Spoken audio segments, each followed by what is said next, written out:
Hey guys, thanks for tuning into this first episode of Behind the Collector. This is the series where I take you over to other people's game rooms and man caves and I go geek out over there. I check out what cool stuff they have in their game room. Now, I'm getting a little help in this episode. My friend Riff from Superhero Game Squad is going to come in every once in a while and give us his peace of mind about this game room. So, let's take a look. Roll the intro. This is Riff from Superhero Game Squad, and you're watching Ed's Retro Geek Out.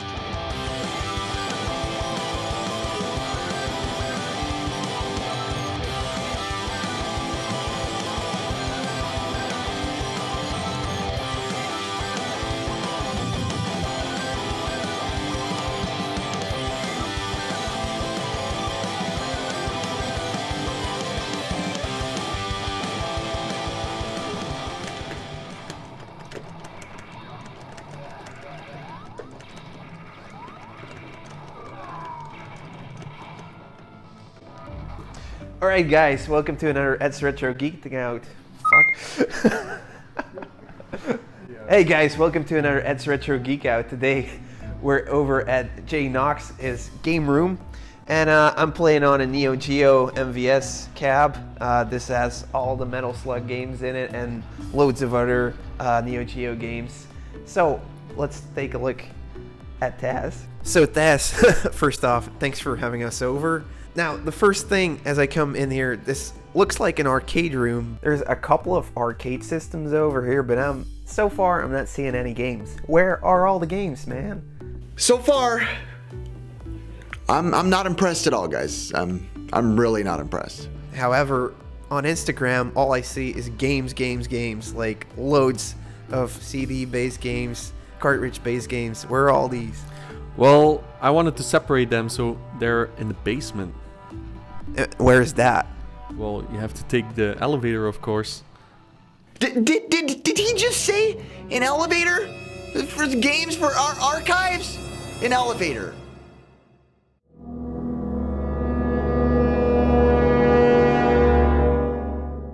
So, at that point in time, you said we have to use an elevator to get down. Kind of impressed.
Damn, that's a lot of games. How are we ever gonna get through this episode? This is gonna take forever. This has happened! Nintendo, Sega, Sony, PlayStation, Microsoft, everything you could think of! And Neo Geo.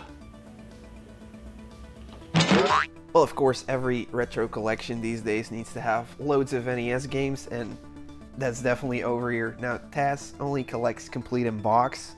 He also only collects complete in box systems, and that's all I'm seeing down here. There's like, how many games do you have? 11,000. 11,000. That's gotta be like the biggest collection in the whole Benelux, I guess. That's crazy. Damn. He has like so many of these big box SNES games. Yeah, alright, so these are the PAL versions of the big boxes. So Secret of Mana, Lufia, Terranigma. I didn't even know there was a big box for this one. That's crazy. Damn. Here we have a Chrono Trigger in the box. This is of course an NTSC exclusive game, so pretty jealous of this one. And yeah, there's some other really cool collections right here. You got the Konami ones with the gray back. End covers. Turtles Tournament Fighters.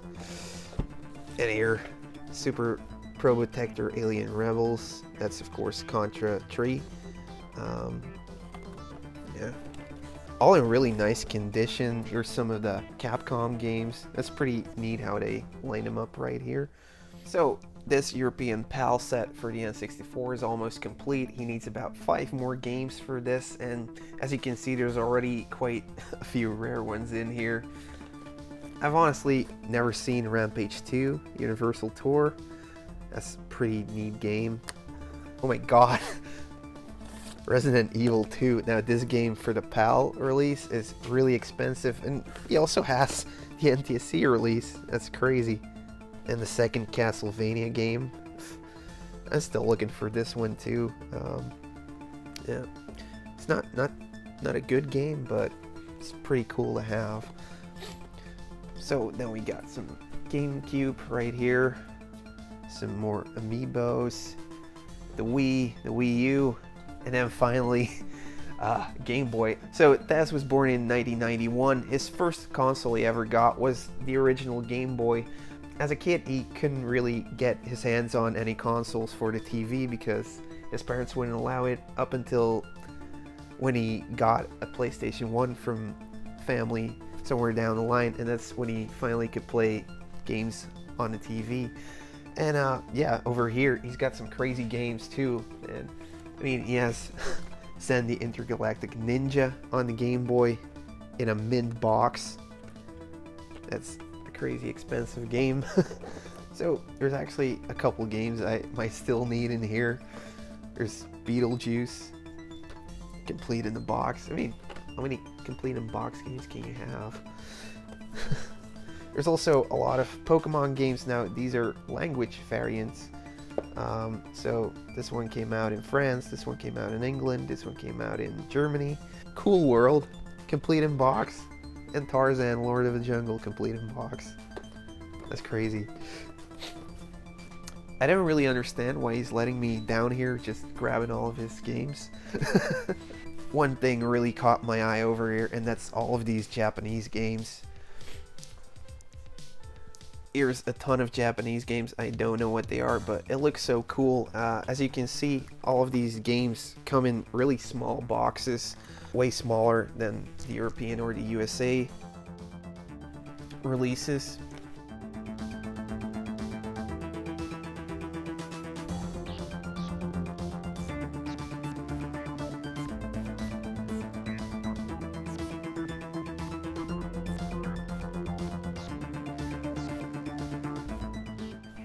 And this is pretty neat. The zapper gun that came out for the Famicom actually looks like a gun like you would see in the old westerns and stuff. But unfortunately for the American and European release, that wasn't possible. So they put out the zapper like this at first, but then they needed to change it because it looked way too much like a gun. And then they had to put out another one with which is the orange variant. Wake up, Ed! You're in gaming heaven. Drink a Red Bull, buddy. First of all, was Nintendo. We kind of browsed through. I try figuring out stuff that I still know, but it's really hard to prepare when this guy has 11,000 games in his collection. 11,000 games. Guys, you can't prepare for that. What was I thinking? So I call over Taz, and the game room tour starts heading into a interview with Taz, actually, which is pretty darn nice because he's also fluent in English, so that really helps out for the video. I love to collect obscurity, so we have the Famicom karaoke, you have the Touch add-on for the Famicom, so you could play these special games for it only. Then you have the Zapper and like the Castlevania 2 Collector's Edition, which only came out in Japan for the PlayStation 2. There are not much Collector's Editions for the that era of games. Of course, these are all the PAL GameCubes because I don't have a spot for that yet. But this is what I really love: the side of the colors and the bright colors and artwork of Japanese games. That's why I collect the N64, Famicom and Super Famicom releases too, because I think it's 10,000 times more cooler to look at the Japanese games wall than over the European wall because of the bright colors. And that's simply what I love. That's why I'm collecting a lot more, but it used to be very cheap to collect for Japanese consoles, but it's nearly impossible these days. Everyone knows that it's cheap there, so everyone went over there to get them or import them, and now it's the same as here. It's completely foobar.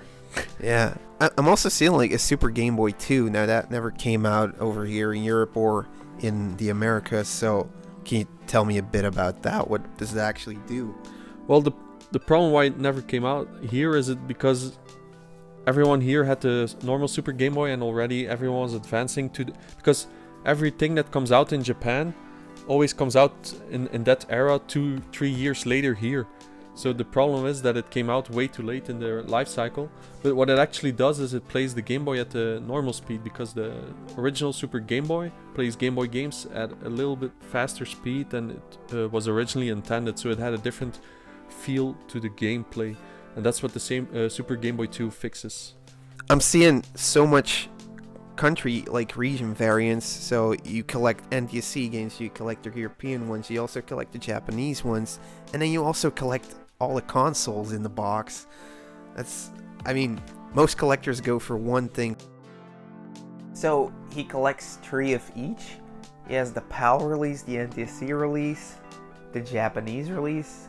I mean, I do that too, but for turtle games. But damn, I mean, it's cool to see all the variants though. It's really nice to have those, and definitely if you're gonna call your basement the archives, you should have multiple copies. Where does this love for just anything game related come from, you think? A couple of different questions I want to answer. First of all is, yes, I collect different regions. First, it's because I don't care what any other collector does, basically, is like going for PAL only or NTSC only. It's because I do what I want to collect. Like, of course, I started off with PAL consoles because I had them myself and I wanted to play them. And then I heard about 60 Hz versus 50 Hz because I never knew there was an issue. What happened is they would convert the games that were released in America and Japan. They were in 60 Hz, but in order to run on PAL systems, you needed the games to be at 50 Hz. At 50 Hz. This also caused the games to slow down a bit, but then that meant that the graphics actually looked okay on the systems in PAL. So basically what it is, it's an easy way to convert the games to the PAL systems. Then I learned about my friends going to Japan and all these cool variants, and for example like patches that never came out in the Western region, etc. And all these things, I just collect what I want to collect. I never care about anyone or anything, and that's why I collect all the different things. Why I collect all the consoles in box? Well, that's just me being a collector, so that's not... I just love that, but it has to be in the original box. That's what you will see in my entire collection. Everything has its original box. Some may miss the manual, but oh well. As long as I have the box in the game, that's the most important thing. Can't have everything, but... You can't have everything. No, that's why you have The Last Gamer. That's his job. No, but the same for all my handhelds. I want every different box or whatever. But there's only one rule, is it has to be affordable. Okay. I don't want to pay full price just because I want to have it. That's the bullshit. Yeah, because you said in the interview we did before that there's not like one find that you had that was like outstanding. It's basically that you're proud of everything you buy because it's below market value that you buy them at. There's not one single item in here that I paid market price for. The only thing things I pay market price for are newly released consoles or games. So for example, if I want to play the new Uncharted 4, whatever, when it came out, I just go to the store and buy it and play it. It's because I play it and not want to collect it. That's a big difference. The only small thing there or difference there is that I sometimes buy collector's editions because I think they will be rare. I missed out on some collector's editions because I didn't want to spend that much money on just a game I didn't like.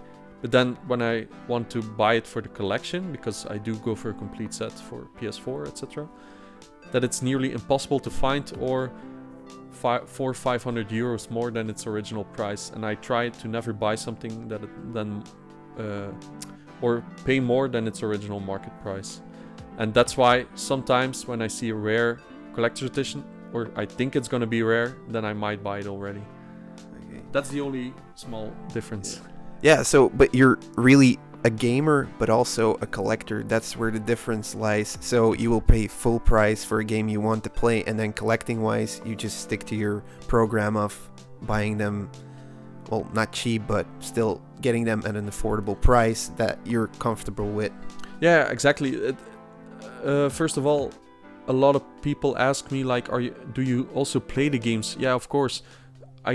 Well, no offense to anyone, but I think if you collect only to collect and not to play, then why are you even doing it? Then I think you're doing it for the investment or for your likes on social media, and that's not what I do it for. I just do it for a passion, for the games, for helping or spreading the love about games. So like, for example, like when people like you come here and just have a blast. You definitely have to go back there.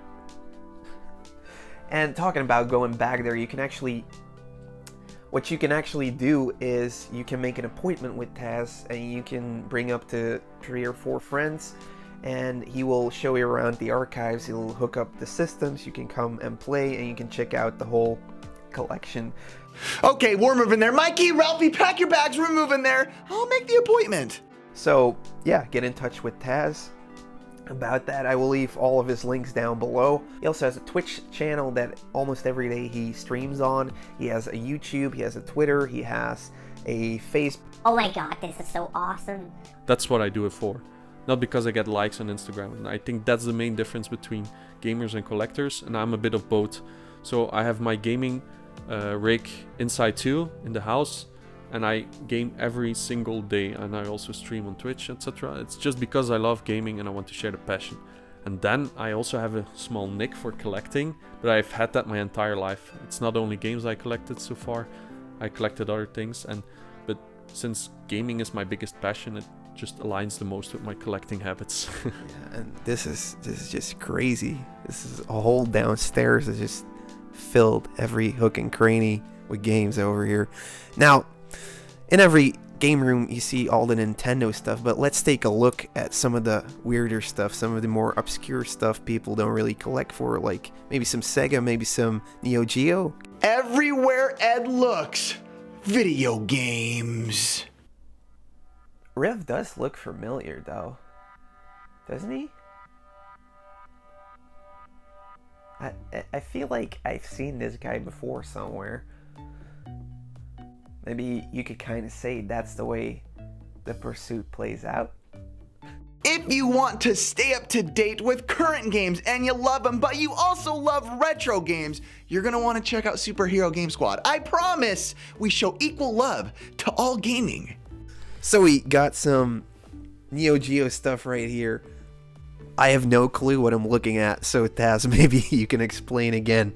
What are these things? They look kind of funny to me. I don't know. They look like huge game cartridges. I know. These are Neo Geo MVS, which are the arcade boards. So I own a MVS cap, like you saw in the intro. And these are the games for it. And then they moved on to a home-based console. So they thought that all the arcade rooms were going bust. So they brought out the home console, which is the AES. This is what you see here and there. But this is nearly impossible to collect for, and every single game I get is a small treasure for me because it's so rare in Belgium. So you have to import the most of them from Japan, and you know how expensive that gets in Belgium. So and then they also brought out the CD, because then they thought, shit, we have to get into the CD now. So they brought out the Neo Geo CD. But then they had issues with loading speeds, like 1 minute sometimes, 1 minute and a half for a game. So then they brought out the CDZ, but then it was already too late. And then you had the whole, that's Double Dragon. That's awesome. But then you also had the Neo Geo Pocket, which is behind you, which I'm going to show you later, which is the handheld version of Neo Geo, which is actually way cooler than Nintendo's Game Boy or Sega's Game Gear. Yeah, I am actually thinking of getting into like the Neo Geo Pocket because I mean I'm a Game Boy guy, so that seems like the next step for me. Well, the next step for you should be the Wonder Swan and the Neo Geo Pocket. The Wonder Swan is Japan only, but it was actually had nearly 10% of the handheld market in Japan. It was really big there, but never got released over here, which is really cool, which are these, but they're so impossible to get over here. Nobody knows them. Yeah, the games look the same, but you have big companies like Final Fantasy who actually have the limited edition console and stuff like that. That's why I really love. But the Neo Geo Pocket is really awesome. You have the Metal Slugs, of course, the Pac-Mans, and even Sonic. I don't think I have Sonic. Should check that. It's like Puzzle Bobble. Yeah, Sonic. But they're awesome. Small quirk is the Snug Fits are the same size of the Game Boy. That's why I reuse them. But the console is 32-bit. It's really awesome. The clickety noise feels amazing. But what I would recommend, because it's also nearly impossible to get them in Belgium, is get a flash card. It's about $100. You can play every single game. Yeah, because I see the Neo Geo Pocket a lot at conventions, but I don't know what price I'm supposed to give for one of these consoles, really. Well, that's a bad question to ask me, since I'm really against the pricing at the current retro market. But there's two different ones. You have the black and white and the color. But the only downside of the Neo Geo Pocket is they're not front-lit or backlit or anything. So you can do mods, but then it gets expensive, and the mods are really bad because of the special layering system Neo Geo uses, all that kind of weird stuff. I pay maximum $60 for a complete inbox. Okay. And it sounds really low, but as you can see, it works. And yeah. They're still out there. Alright. You should get it. Yeah, I definitely will try to get one.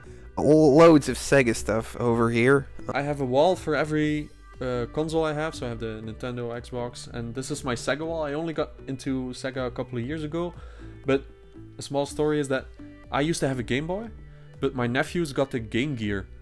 Okay. And everyone was like, why would you get that thing? There is a Game Boy that's so much better. But I was really impressed by the colors of it, because they were actually more advanced than the Game Boy. We had the black and white, and they already had the colors. Yeah, it's like a tiny Sega Master System. Yeah, basically. exactly. And the games are awesome. Too bad the console is really bad. It ages really bad. The screen always doesn't work anymore, and the audio is really bad. But yeah, the Saturn and my love for obscure consoles which flopped is so big that I had to start collecting for the Saturn, but it's also getting harder by the day.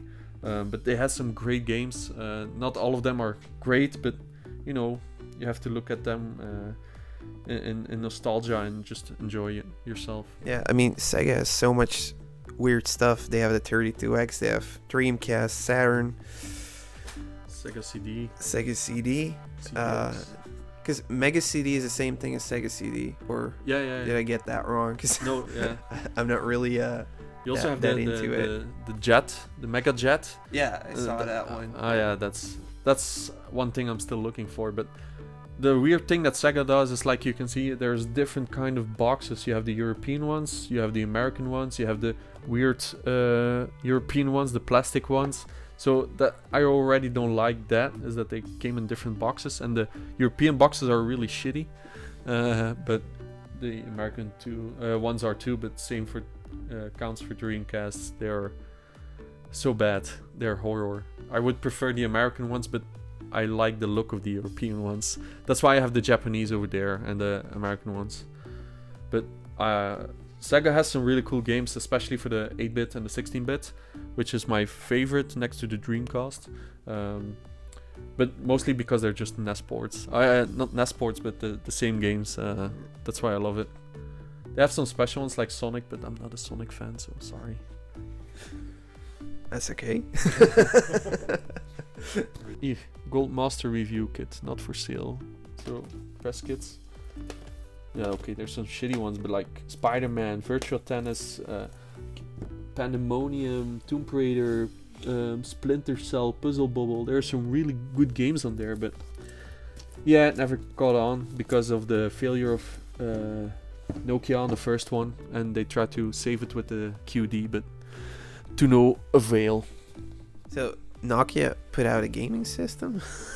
No, it's actually a cell phone that works as a gaming system. So it's a cartridge-based cell phone from the late 2000s, no, mid 2000s, early 2000s, and it was the Nokia N-Gage. But to insert a game or to play a game, you had to take out the battery. So it also forgot the system dates, etc. So for every game you wanted to play, you had to change the battery, etc. And it totally flopped because you also had to hold your cell phone horizontally to your ear. That's why it's called the taco phone. What? It's one of the earliest memes on the internet, actually. And then they tried to save it. But they put out quite some games actually for this. It's crazy. There's 65 of them, yeah. As a teenager, my friend had it, and I was really jealous of it, and I really wanted it. And that's when I had the money. I bought one, but way too late. It already died.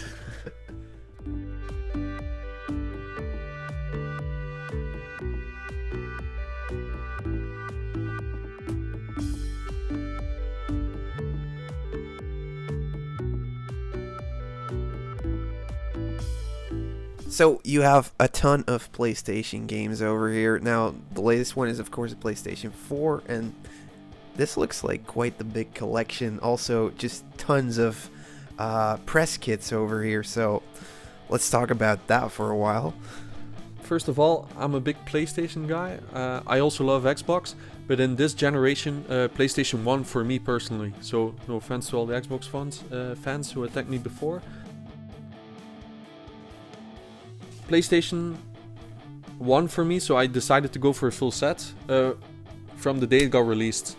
So I kept on buying nearly every game that came out. I'm missing quite a few by now, but I have nearly 800 of them.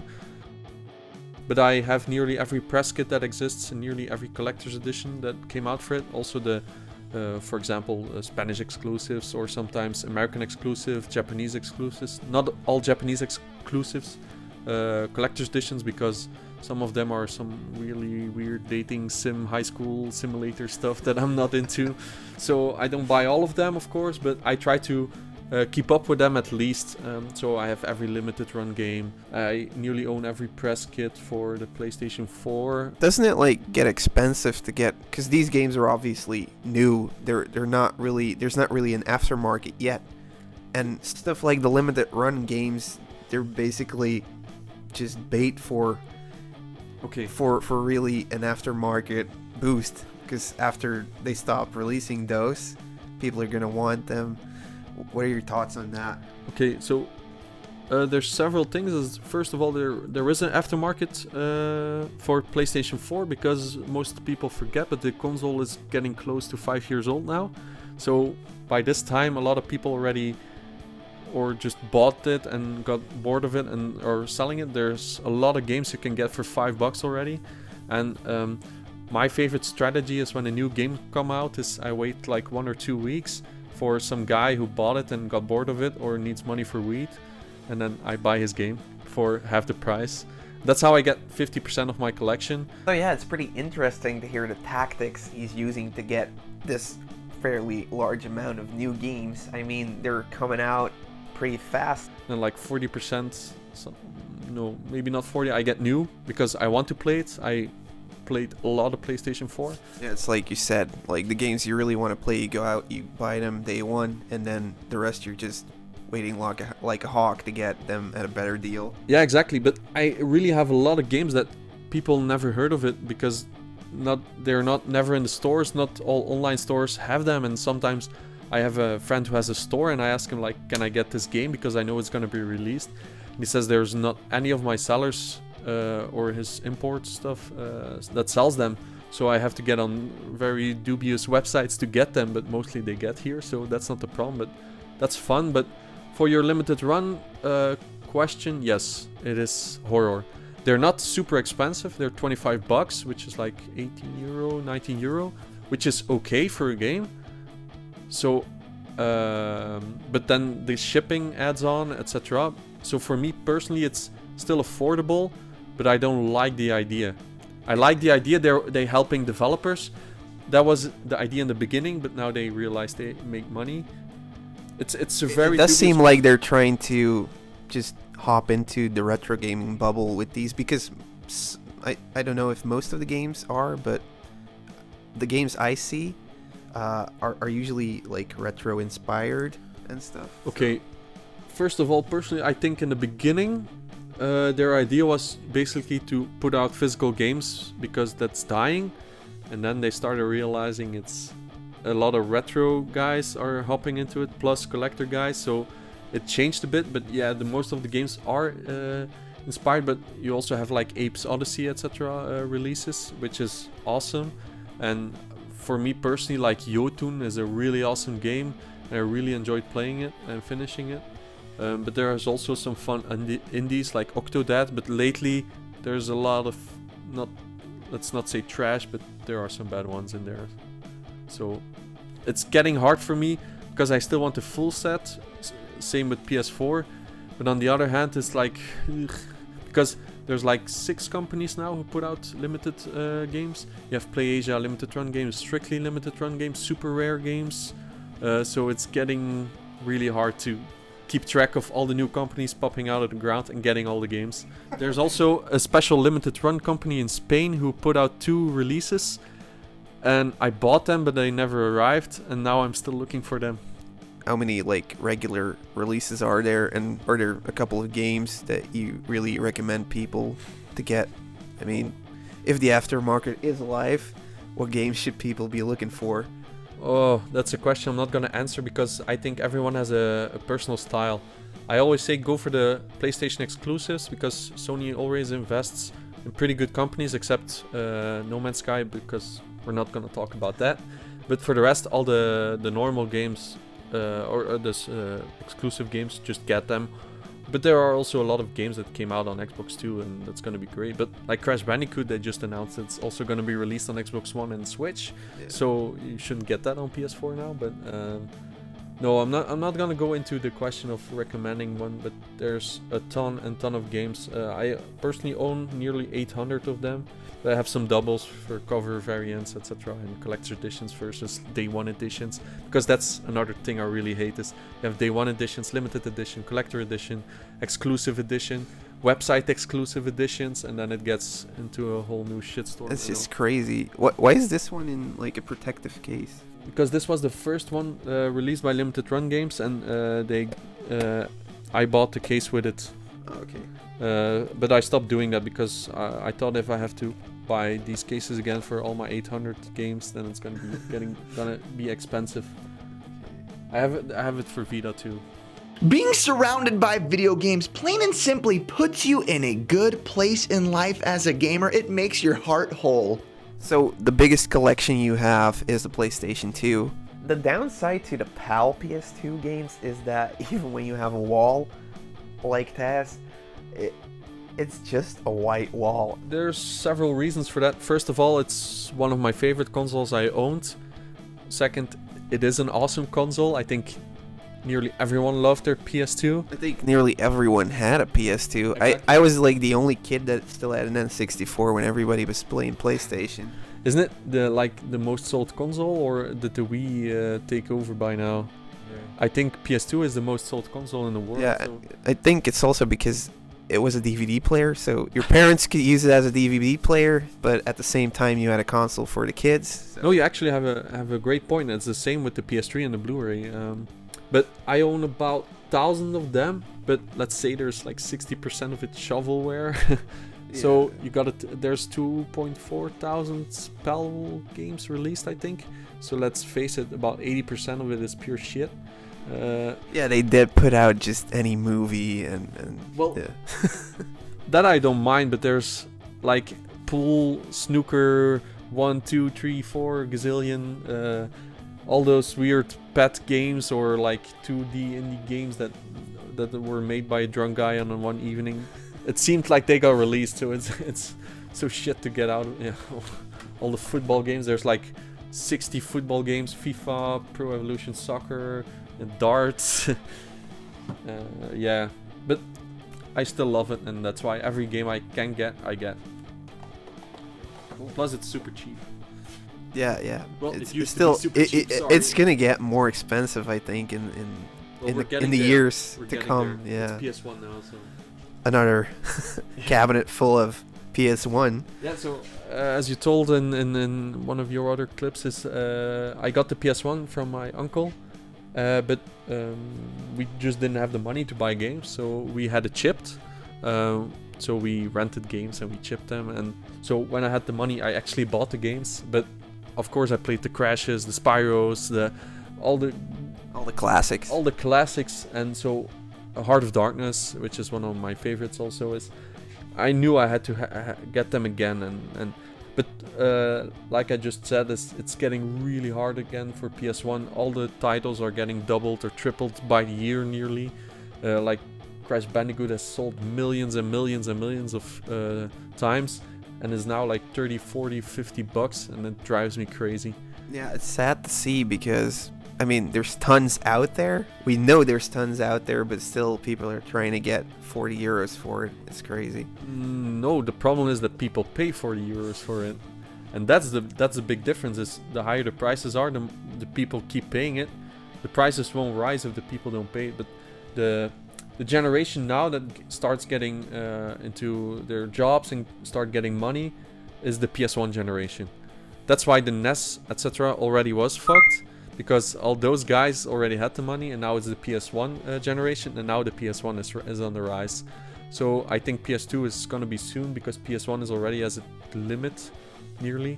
But like games like Tombi or Tomba in America is getting into what's 120, 150 euro, and when I used to start collecting for PS1, it was like 50, and I didn't want to pay that because I thought it was way too much, and that's like 6 years ago. So it's getting insane. But please sell me all your PS1 games. Please sell me all your PS1 games.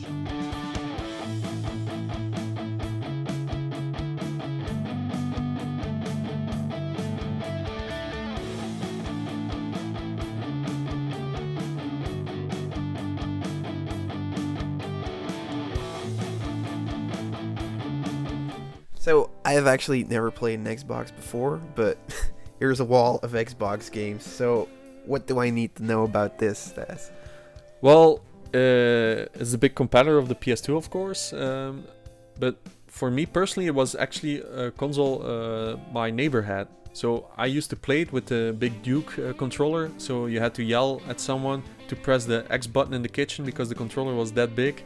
No, the controller was huge. And it was really hard for my small hands when I was that age. But when I was like, I don't know, 12 maybe, I bought one for the first time for 50 bucks with a huge stack of games. And that's when my love for the Xbox started to grow. And actually the first console I bought when I lived on my own was the Xbox 360. I explained that in my YouTube video about the Xbox One. And I think the console and the system is great, both Xbox and Xbox 360, although the first series of 360 had a lot of issues with the yellow light of death. No, that's the PS3, the red ring of death, sorry. But then they released the Xbox One, and then it started going downhill again. But that's for me personally, so let's not get into that. But what do you need to know? Halo series, Forza series, they have some real cool exclusives, like Grab by the Goalie and stuff on the original Xbox. It's an amazing console, and you were able to mod it really easy to play all of the games. So I heard something about that the compatibility with previous games on the Xbox One was going to change, or change again? Wait, what? Yeah, that you could play the 360 games on the Xbox One or something. On the Xbox One you can play original 360 games, and then last year they released a new patch. Oh, okay. So now you can play original Xbox games, but upscaled. Oh. So now some games you can play in 4K on the Xbox One X. Because I saw like a resurgence in like, oh no, we now want these games back again. Yeah, of course. I But didn't know where it was coming from, so I was like, what? no, but for example, they have a great game, Conquer Bad Fur Day, on the N64. They got re-released on the Xbox, but it got some censorship, sadly, so it's not the full same game. That's a Conker's Reloaded, right? Yeah, the Conker's Reloaded on the Xbox, but it's the censored version of the N64 one, sadly enough. But yeah, I think at the moment the prices for Xbox are still affordable, so you can get most. I paid top €3 for a single game on my Xbox, so, and I have like That's pretty good to get a big 600 collection or something, or yeah, I love it. The game I want to play on Xbox is Cuphead. Do you think? Xbox One, yeah.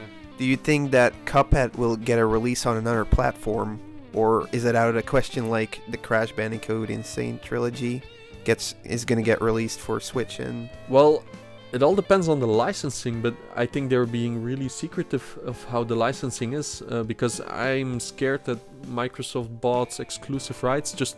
But I think it's gonna be a timed exclusive, like the original.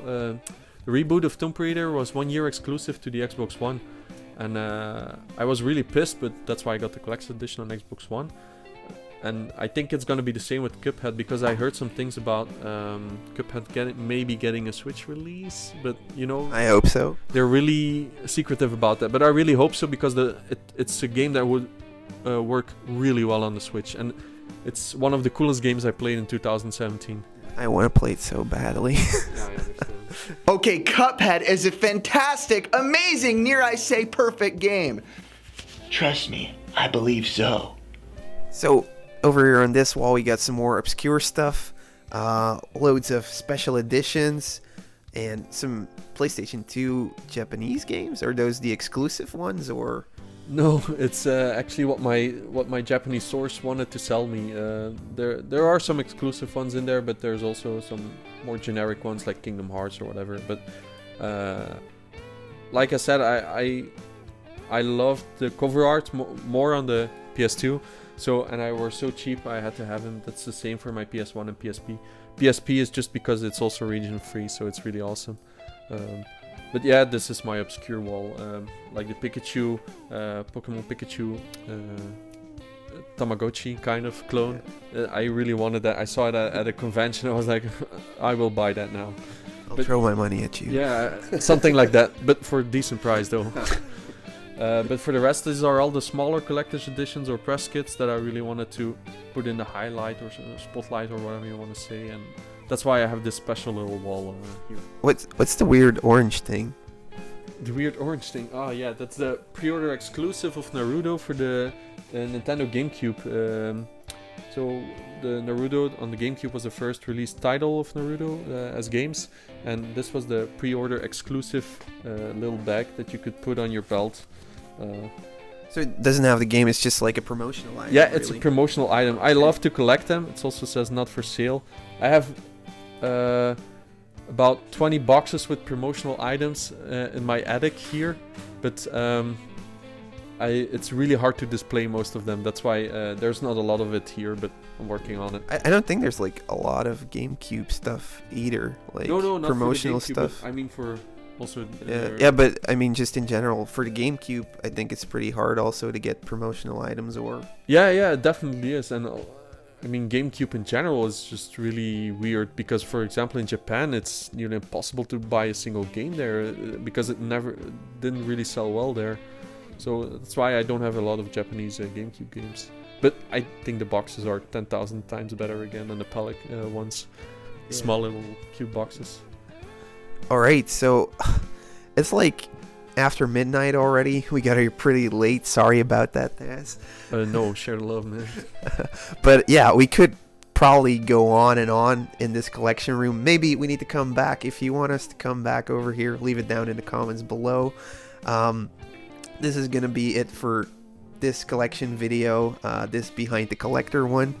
And I will see you guys next week in the next episode on Monday. Bye. I definitely want to thank Riff from Superhero Game Squad. If you really like retro games or new games, definitely check out their channel and subscribe to them. They put out content almost every day and definitely high production videos, so go check it out. You'll have a blast. This is my favorite video in the world because I'm in it. Please sell me all your PS1 games. It was so much fun going over to JNoxx's collection, checking out the 11,000 games he has, playing in the arcade room. He also has a podcast, but yeah, like I said before, all the links will be down below, guys.